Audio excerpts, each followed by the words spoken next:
লিখি দিয়ে কি তেওঁ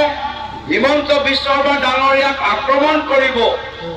লগে লগে অসম আৰক্ষী আহি সেইজন মানুহক এনকাউণ্টাৰ কৰাই দিয়ে বা তেওঁলোকক জেললৈ পঠাই দিয়ে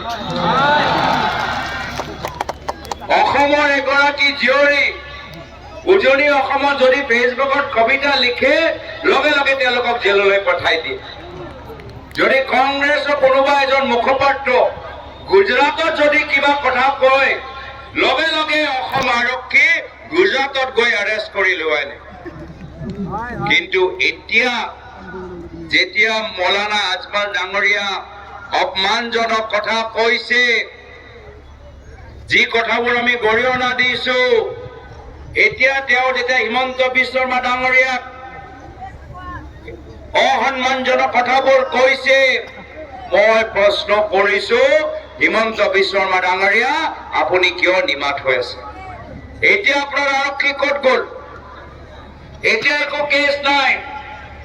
আমাৰ কংগ্ৰেছৰ বিধায়কৰ চিচা ভাঙি দিয়ে চাবগুৰি